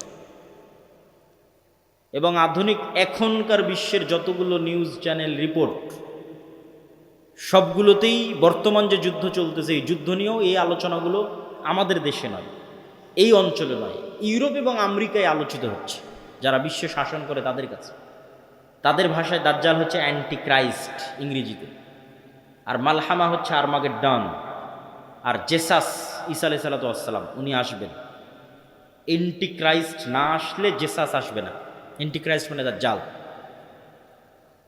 আর অ্যান্টি ক্রাইস্ট ততক্ষণ আসবে না যতক্ষণ না ইহুদিরা জেরুজালেমে একত্রিত হচ্ছে, এটা তাদের বিশ্বাস। ইভাঞ্জেলিক্যাল খ্রিস্টিয়ান যারা ইঞ্জিল কেন্দ্রিক খ্রিস্টান, তাদের বিশ্বাস। তো ফলত তাদেরও ঈসা আলাইহিস সালামকে নিয়ে আসতে হবে, ইহুদিদেরও একজন মাসিহ লাগবে। ফলত সবাই সেইটারকে সামনে নিয়ে কাজ করতেছে, যে ওইটা যত দ্রুত ঘটানো যাবে তত দ্রুত মনে করতেছে আমাদের বিজয়। কিন্তু সবার কামনা অনুযায়ী তো কাজ হবে না, সবার চাওয়া অনুযায়ী কাজ হবে না, কেননা সবাই ভুল বুঝবে, ভ্রান্তিতে পা দিবে। কি কি ভ্রান্তিতে পা দিবে বলি? ইহুদিদের আসল মাসিহ যিনি তিনি তো চলে এসেছেন, কিন্তু তারা তো গ্রহণ করেন। ইহুদিদের প্রকৃত মাসিহ তো ছিল মুহাম্মদ সাল্লাল্লাহু আলাইহি ওয়াসাল্লাম নিজেই। মুহাম্মদ সাল্লাল্লাহু আলাইহি ওয়াসাল্লামের অপেক্ষায় তারা মদিনায় গিয়ে বসে থাকতো, অনেক আগে গিয়ে বসেছিল, ইমান তো আনেনি। তো এরা তো মাসিহকে চিনতে পারেন, ঈসা আলাইহিস সালাম তো মাসিহ চিনতে পারেন, ইমান আনেনি, ঈসা আলাইহিস সালামকে হত্যা করার চেষ্টা করেছে, নিকৃষ্ট। তো এই জন্য এদের সঠিক মাসিহ এরা পাবে না, এরা দাজ্জালকেই মনে করবে আমাদের মাসিহ, কিন্তু দাজ্জাল তো হবে ভ্রান্ত। এই জন্য দাজ্জালের অনুসারী কারা হবে? ইহুদিরা। রাসূল সাল্লাল্লাহু আলাইহি ওয়াসাল্লাম বলছেন, ইয়াতবাউ দাজ্জাল ৭০ আলফা ইয়াহুদ মিন আসবাহান। ইরানের ইস্পাহান শহরের ৭০,০০০ ইহুদি দাজ্জালের অনুসারী হবে। তাহলে ইহুদিরা দাজ্জালকে মাসিহ মনে করে দাজ্জালের অনুসারী হবে, কিন্তু দাজ্জাল তো পরাজিত হবে। কিন্তু প্রথম যখন দাজ্জাল আসবে তখন তো সব ক্ষমতা দাজ্জালের হাতে, ফলত যে কেউ পথভ্রষ্ট হয়ে যাবে। তো এই অংশের সামারিটা করি। এই অংশের সামারি হচ্ছে দাজ্জাল এবং ঈসা আলাইহিস সালাম আসার পূর্বে মুসলমানেরা পৃথিবী বিজয় করবে এবং ইহুদি এবং খ্রিস্টানেরা বিপদে পড়বে। যেহেতু ইহুদি এবং খ্রিস্টানরা বিপদে পড়বে, বিশেষ করে ইহুদিরা, এখন ইহুদিদের বাঁচানোর জন্য দাজ্জাল বের হবে। এবং যেহেতু দাজ্জালের পক্ষে কাজ করার মতো আর পৃথিবীতে কেউ অবশিষ্ট নাই, এই জন্য এবার দাজ্জাল নিজেই বের হবে। দাজ্জাল যখন নিজেই বের হবে তখন এক নিমিষে, এক সেকেন্ডে সকল ক্ষমতা দাজ্জালের কাছে চলে যাবে। মুসলমানেরা হতভম্ব, হতবিহ্বল হয়ে যাবে। আকাশও বৃষ্টি বর্ষণ করে না, জমিনও ফসল উৎপাদন করে না, দুর্ভিক্ষই নিয়তি ইমান নিয়ে বাঁচার জন্য। তথা সেই সফল যে বলবে আমি মরতে প্রস্তুত কিন্তু ইমান বিক্রি করতে প্রস্তুত নই। সেই সফল যার একটা টাকার প্রতি অবৈধ লোভ নাই, অবৈধ একটা টাকার প্রতি ন্যূনতম লোভ নাই। আপনি নিজেই নিজের আত্মা এবং নাফসকে চেক করেন যে আপনার একটা টাকার প্রতি যদি, অবৈধ টাকার প্রতি যদি ন্যূনতম লোভ থাকে, আপনি দাজ্জালের ফিতনা থেকে বাঁচতে পারবেন না। পরকালে যার বিশ্বাস সর্বোচ্চ পর্যায়ে, পরকালে যার বিশ্বাস সর্বোচ্চ লেভেলে, ও দাজ্জালের ফিতনা থেকে বাঁচতে পারবে। আসহাবুল উখদুদ ওয়াস সামাই যাতিল বুরুজ ওয়াল ইয়াউমিল মাউউদ ওয়া শাহিদুন ওয়া মাশহুদ কুতিলা আসহাবুল উখদুদ। ওদের বলা হলো হয় ঈমান না হয় সামনে আগুন, ঝাঁপিয়ে পড়ো। তো ওরা বলল আমরা আগুনেই ঝাঁপিয়ে পড়ব। তো ওরা আগুনে কেমনে ঝাঁপিয়ে পড়বে এটা ছাড়া সম্ভব নয় ঝাঁপিয়ে পড়া, যদি ওই আগুনে জান্নাত না দেখে। আর নিজের বাড়িতে যে এসি রুম আছে ওখানে জাহান্নামের আগুন জ্বলতেছে। তো ওরা এটা বিশ্বাস করে যে আমি যদি আমার এসি রুমে ফিরে যাই ইমান পরিত্যাগ করে, তাহলে ওই এসিরা বাতাস নয়, এটা জাহান্নামের আগুন। আর যদি সামনের আগুনে ঢুকে যায় তাহলে এটা আগুন নয়, এটা জান্নাত। তো এই সেম ঘটনা তো দাজ্জালের সময় হবে। দাজ্জালের জান্নাতে যে ঢুকবে ও ঢুকে গেল জাহান্নামে, আর দাজ্জালের জাহান্নামে যে ঢুকবে ও ঢুকে গেল জান্নাত। তাহলে পরকালের উপর ইয়াকিন না থাকলে তো আপনি দাজ্জালের ফিতনা থেকে বাঁচতে পারবেন না। তাহলে এবার দাজ্জালের আবির্ভাবের পর সারা পৃথিবীর সব মুমিন মুসলমান বিপদে, কোনো খাবার নাই, অসহায়, কিচ্ছু না। এবার বিপদগ্রস্ত মুমিন মুসলমানদের বাঁচানোর জন্য আসবে ঈসা আলাইহিস সালাম। এই হলো প্রেক্ষাপট। তাহলে শুরুতে বিপদে ইহুদি খ্রিস্টানেরা, বাঁচাতে আসবে দাজ্জাল। সব ক্ষমতা তখন দাজ্জালের কাছে। বিপদে এবার মুসলমানেরা। কোন মুসলমানেরা? যারা সব দেশ বিজয় করে শেষ করে দিয়েছে। তুরস্ক বিজয় করেছে, মসজিদে আকসা, ভারত, তারপরে ইতালি, সব বিজয় শেষ করে দিয়েছে। ওরা এখন চরম বিপদে। এবার ওদেরকে বাঁচানোর জন্য আসবে ঈসা আলাইহিস সালাম। ঈসা আলাইহিস সালামও এমন অলৌকিক ক্ষমতা নিয়ে আসবেন যে তার নিঃশ্বাস যতদূর পর্যন্ত যাবে, নিঃশ্বাসে কাফের মারা যাবে। আল্লাহু আকবার, আল্লাহু আকবার। নিঃশ্বাসের স্পর্শে কাফের মারা যাবে, রাসূল সাল্লাল্লাহু আলাইহি ওয়াসাল্লাম বলছেন। আর ঈসা আলাইহিস সালামের অলৌকিকত্ব এত টপ লেভেলের হবে যে দাজ্জালকে আলাদা করে হত্যা করা লাগবে না। দাজ্জাল যদি শুধু দেখে ঈসা আলাইহিস সালামের দিকে, ইয়াজুবু কামা ইয়াজুবুল মা, পানিতে লবণ দিলে যেভাবে গলে যায় সেভাবে গলে যাবে, ছেড়ে দিলে গলেই মারা যাবে। কিন্তু ঈসা আলাইহিস সালাম ছাড়বেন না, নিজে হাতে হত্যা করবেন। যেখানে হত্যা করবেন ওটাও ইসরায়েলের সীমানার মধ্যে। ইসরায়েলের বর্তমান রাজধানী তেল আবিব থেকে অতি নিকটে বাবে লুদ নামক জায়গায় দাজ্জালকে ঈসা আলাইহিস সালাম হত্যা করবেন। তো যেই ঈসা আলাইহিস সালাম এবং যেই মুমিন মুজাহিদেরা পৃথিবীর সবচেয়ে বড় ফিতনা দাজ্জালকে হত্যা করল, তাদেরকে এবার আল্লাহ বলবে, তোমরা তো এত বড় ফিতনা মোকাবেলা করলা, এখন আমার এমন একদল বান্দা বের হবে, ইয়াখরুজু ইবাদি লা ইয়াদানি লি আহাদিন, কারো পক্ষে সম্ভব নয় যে আমার ওই বান্দাদের মোকাবেলা করে। ঈসা আলাইহিস সালাম এত বড় নবী, তিনি পৃথিবীর সবচেয়ে বড় ফিতনা দাজ্জালকে হত্যা করলেন, তাকে আল্লাহ বলছে তুমিও পারবা না এখন যারা বের হবে। অতএব মুমিন মুজাহিদদের নিয়ে তুমি তুর পাহাড়ে আশ্রয় নাও। তাহলে ঘটনার ক্ষেত্রগুলো দেখেন, তুরস্ক এবং সিরিয়ার সীমান্তবর্তী অঞ্চল, সিরিয়ার রাজধানী দামেস্ক, মসজিদে আকসা, বাবে লুদ যেখানে দাজ্জালকে হত্যা করা হলো, তুর পাহাড়, এই এরিয়াগুলোতে এই ঘটনাগুলো ঘটতেছে। শেষ সময়ের ঘটনা এখানেই ঘটবে, শামে ঘটবে। তো তুর পাহাড়ে আশ্রয় নেওয়ার পর কারা বের হবে? ইয়াজুজ আর মাজুজ। ইয়াজুজ মাজুজের সংখ্যা কত বেশি? একটা সহি হাদিস বলবো আর একটা জয়ীফ হাদিস। সহি হাদিসে রাসূলুল্লাহ সাল্লাল্লাহু আলাইহি ওয়াসাল্লাম বললেন যে আদম আলাইহিস সালামের পিঠ থেকে আল্লাহ মানুষকে বের করলেন, আদমের সকল সন্তানকে বের করে বলা হচ্ছে প্রতি 1000-এ একজন জান্নাতে, 999 জন জাহান্নামে। এই হাদিস রাসূল সাল্লাল্লাহু আলাইহি ওয়াসাল্লাম সাহাবীদের শোনাচ্ছে। তো প্রতি 1000-এ 999 জন জাহান্নামে, এটা শুনে সাহাবীদের মাথা নষ্ট, যে তাহলে তো আমরা সবাই জাহান্নামে। আদম সন্তানের 1000-এর 999 জন যদি জাহান্নামে যায় প্রতি 1000-এ, তাহলে তো আমরা সবাই জাহান্নামে। তখন মুহাম্মদ সাল্লাল্লাহু আলাইহি ওয়াসাল্লাম সাহাবীদের বলতেছে, হতাশ হয়েও না, এই 999 জনের বেশিরভাগই ইয়াজুজ মাজুজ। এই 999 জনের বেশিরভাগই ইয়াজুজ মাজুজ। তো কতজন জাহান্নামে যাবে ইয়াজুজ মাজুজের বাইরে স্বাভাবিক মানুষের মধ্যে থেকে, এটা তো আমরা জানি না। তো এই জন্য নির্ধারিত করে বলা মুশকিল, কিন্তু এতটুকু অন্তত বোঝা যায়, আইডিয়া করা যায় যে আদম আলাইহিস সালাম থেকে নিয়ে কিয়ামত পর্যন্ত যত মানুষ আসবে তাদের কয়েক শত গুণ হচ্ছে ইয়াজুজ মাজুজ। এই হাদিস থেকে অন্তত এতটুকু বোঝা যায় যে আদম থেকে নিয়ে কিয়ামত পর্যন্ত যত মানুষ আমরা হব, এত মানুষের কয়েক শত গুণ হচ্ছে ইয়াজুজ মাজুজ। আর জয়ীফ হাদিসটা কি? জয়ীফ হাদিসটা হচ্ছে যে ইয়াজুজ মাজুজের এক প্রজন্ম তার জীবদ্দশায় 1000 প্রজন্মকে দেখে। বুঝেন, আমরা মানুষ জীবদ্দশায় সর্বোচ্চ 2টা প্রজন্ম দেখি অথবা 3টা প্রজন্ম। আমি, আমার বাপ, আমার দাদা, আমার দাদা তার ছেলেকে দেখেছে, তার ছেলে আব্দুল্লাহকে দেখেছে, তাহলে 2 প্রজন্ম দেখেছে। দেখতেই দুনিয়া থেকে শেষ। তো ইয়াজুজ মাজুজের এক প্রজন্ম তাদের জীবদ্দশায় 1000 প্রজন্মকে দেখে। তাহলে কিভাবে তাদের জন্ম বৃদ্ধি হার এবং কিভাবে তাদের বৃদ্ধির হার, এটা সব উলদে আদমের সন্তান। তো এরা পৃথিবীতে বের হয়ে সব পানি ফসল আদি যা আছে সব খেয়ে শেষ করবে এবং তাদের এই ভয়ঙ্কর ভয়াবহতায় তুর পাহাড়ে ঈসা আলাইহিস সালাম বিপদে মুমিন মুজাহিদদের নিয়ে, খাবার নাই, ওই সেম কষ্ট, দাজ্জাল থাকতে যে কষ্ট ছিল ওই কষ্ট। এখান থেকে আপনি আর একটা জিনিস শিখেন যে আপনি কত বড় নবী, কত বড় উলিয়া, কত বড় মুজাহিদ, তাও আল্লাহ আপনাকে কিভাবে বিপদ দিয়ে পরীক্ষা করতেছে। কেমন বিপদ? এত বড় নবী তাও খাবার নাই। যে নবী নিজে হাতে দাজ্জালকে হত্যা করেছে তার খাবার নাই, সে নবী এখন আল্লাহর কাছে কাঁদতেছে যে আল্লাহ এই বিপদ থেকে বাঁচান। তো এই জন্য সবসময় আল্লাহর সামনে নত, আল্লাহর সামনে সাহায্য, এটা ছাড়া কোনো রাস্তা নেই। তো ঈসা আলাইহিস সালামের কান্নাকাটি এবং মুমিন মুজাহিদদের কান্নাকাটিতে আল্লাহ সুবহানাহু ওয়া তাআলা ইয়াজুজ মাজুজের শরীরে এক প্রকার পোকামাকড় এবং অসুখ দিবেন। তারা মারা যাবে কেমন করে? হাদিসের বাক্যটা শুনেন, কামাউতি নাফাসিন ওয়াহিদিন।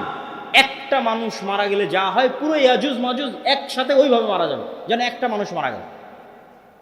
তথা একটা মানুষ মরতে যতটুকু সময় লাগে পুরো ইয়াজুজ মাজুজ কোটি কোটি হাজার হাজার ওইভাবে একসাথে at a time, at a moment, at a second মারা যাবে। তো এবার ঈসা আলাইহিস সালাম জমিনে ফিরে আসবেন, তো জমিনে পা রাখার জায়গা নাই। এত কোটি কোটি মানুষ যদি মরে পড়ে থাকে কি অবস্থা, লাশের দুর্গন্ধ। এবার ঈসা আলাইহিস সালাম আবার আল্লাহর কাছে কান্নাকাটি করবে, দোয়া করবে।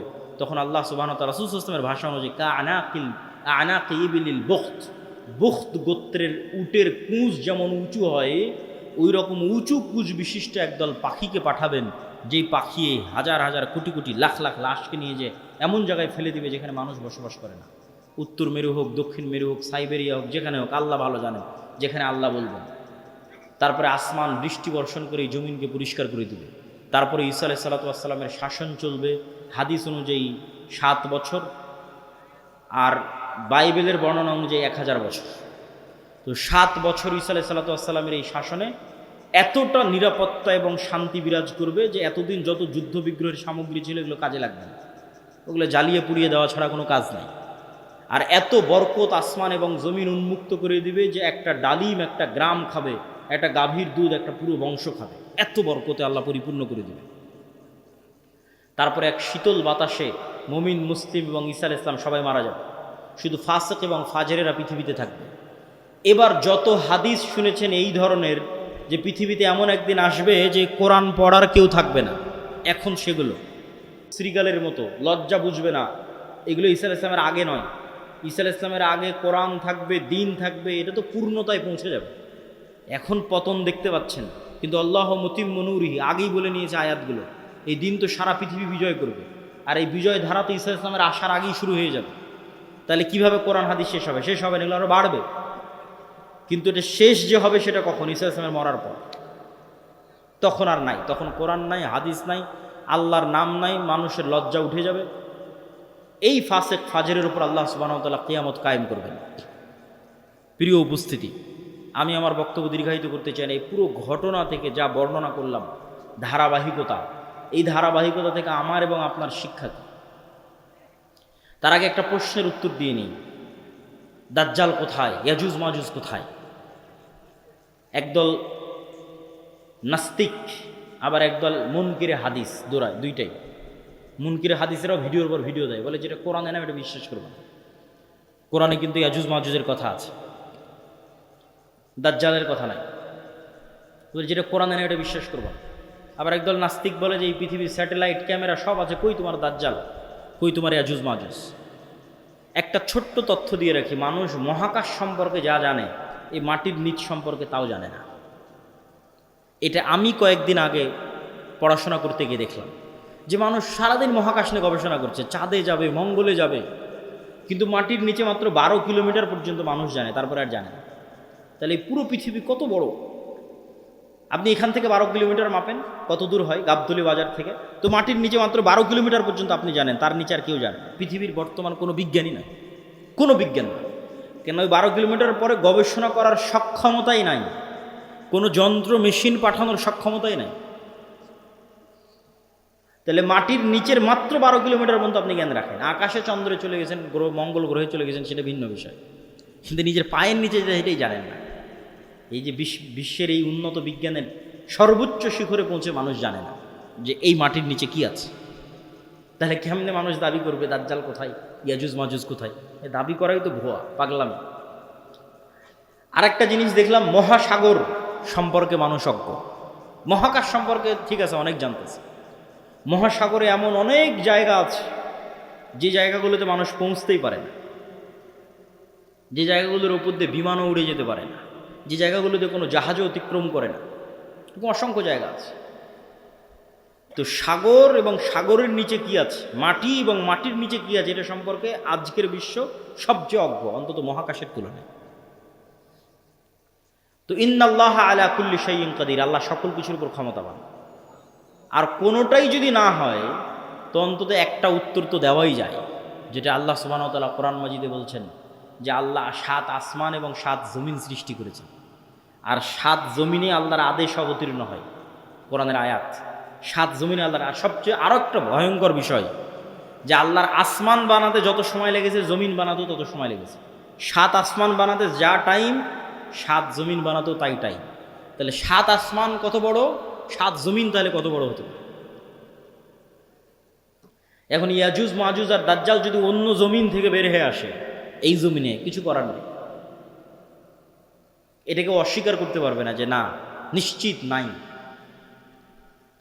তো অতএব আল্লাহ সুবহানাহু তাআলা সকল কিছুর উপর ক্ষমতাবান। এই জমিনেও থাকতে পারে, এই জমিনের সাগরেও থাকতে পারে, এই জমিনের নিচেও থাকতে পারে। মানুষের জ্ঞান পরিপূর্ণ নয়, অন্য জমিনেও থাকতে পারে, সেখান থেকেও আসতে পারে। এই জন্য সূরা কাহাফ, দাজ্জালের ফিতনা থেকে বাঁচতে সূরা কাহাফ পড়তে বলা হয়েছে। সূরা কাহাফের সব ব্যতিক্রম ঘটনাগুলো দাজ্জালের আসার সাথে মিলবে, দাজ্জালের যুগের যে ফিতনা ওগুলোর সাথে মিলবে।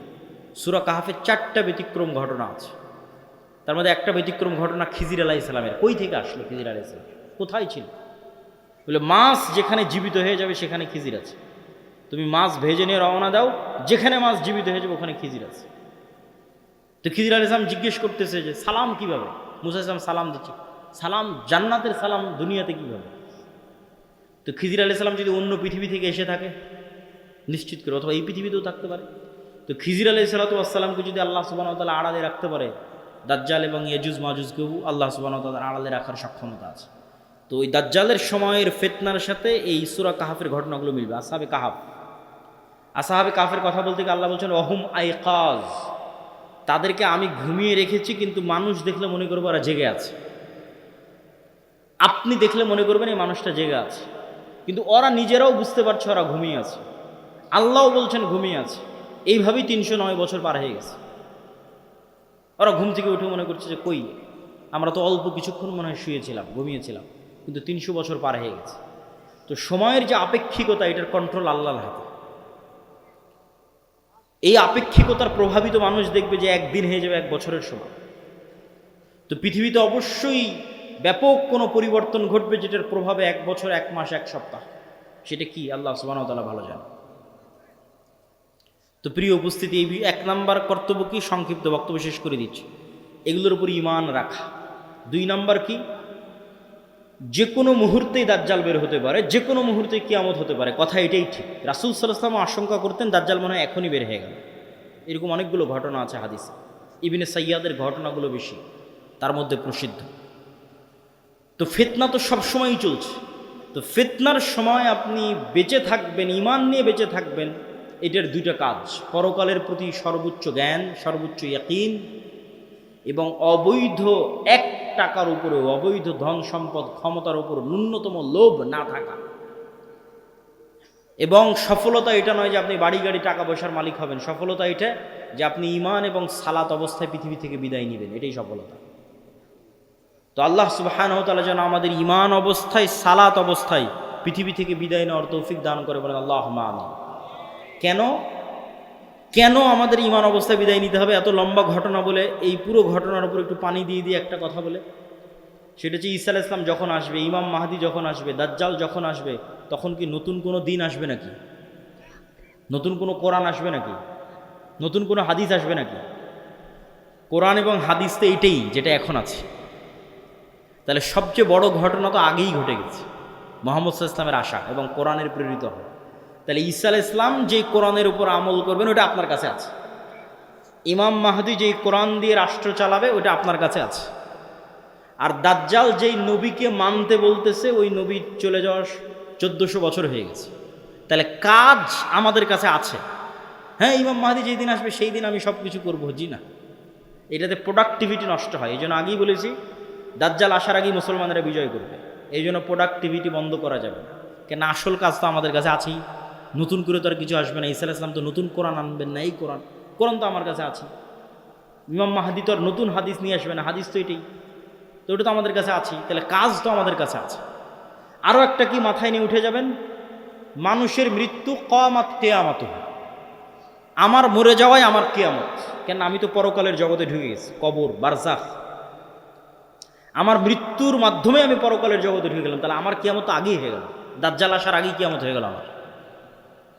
তাহলে আমার মৃত্যু যেহেতু আমার দোরগড়ায়, তাহলে দাজ্জাল কখন আসলো, মাহদী কখন আসলো, সেটার প্রতি ধর্তব্য না করে ওই যুগেও যেই কোরআনের উপর আমল হবে, যেই কোরআন দিয়ে বাঁচা যাবে, সেই কোরআন আমার কাছে আছে।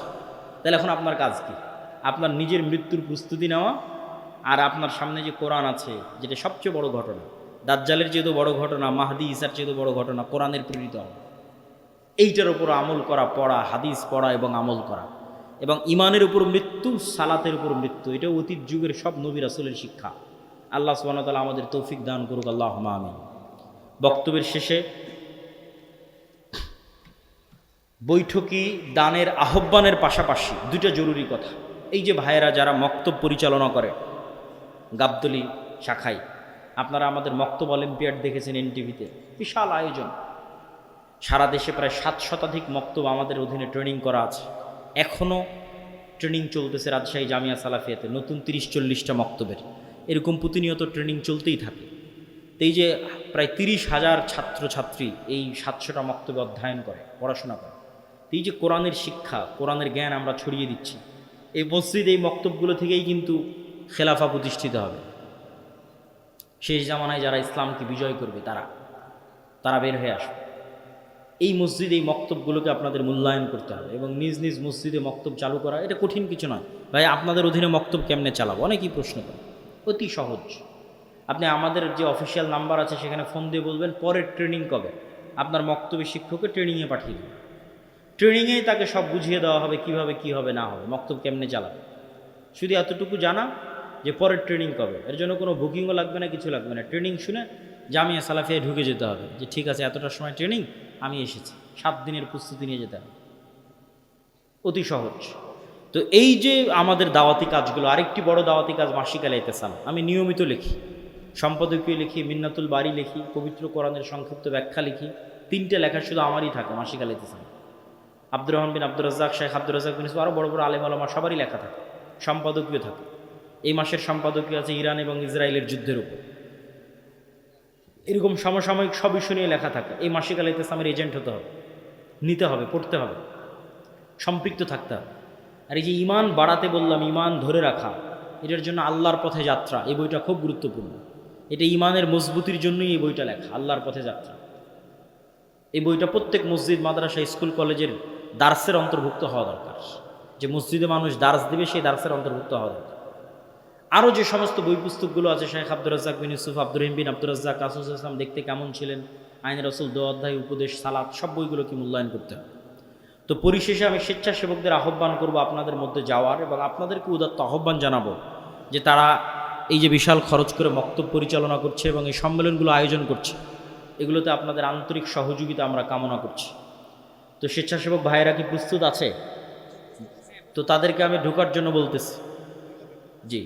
এবং এর মধ্যে বক্তব্য চলতে থাকবে, আপনারা ব্যাপক হারে এবং বেশিভাবে এই দানে অংশগ্রহণ করার, আমি কিন্তু দেখতে পাচ্ছি না স্বেচ্ছাসেবকরা যে ঢুকতেছে, এটা কিন্তু বোঝা যায় না।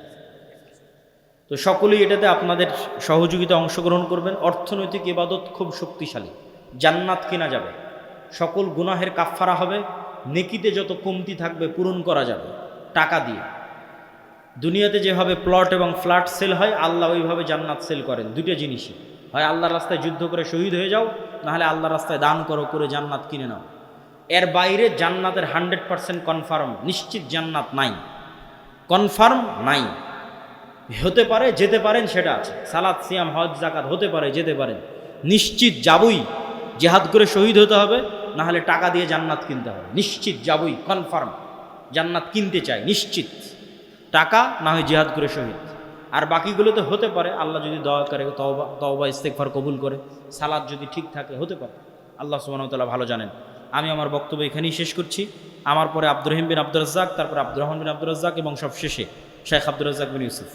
যেহেতু অনেক দূর দূরান্ত থেকে এসেছেন, বিশৃঙ্খলা না করে সবাই আজকের এই ঐতিহাসিক আয়োজন, এভাবে একত্রিত হওয়া খুব কম জায়গায় হয়, সবার নিজ নিজ ব্যস্ততা আছে। এই বিশাল আয়োজনকে মূল্যায়ন করবেন বিশৃঙ্খলা না করে। আল্লাহ কবুল করুক, আল্লাহুম্মা আমিন। আসসালামু আলাইকুম ওয়া রাহমাতুল্লাহি ওয়া বারাকাতুহু।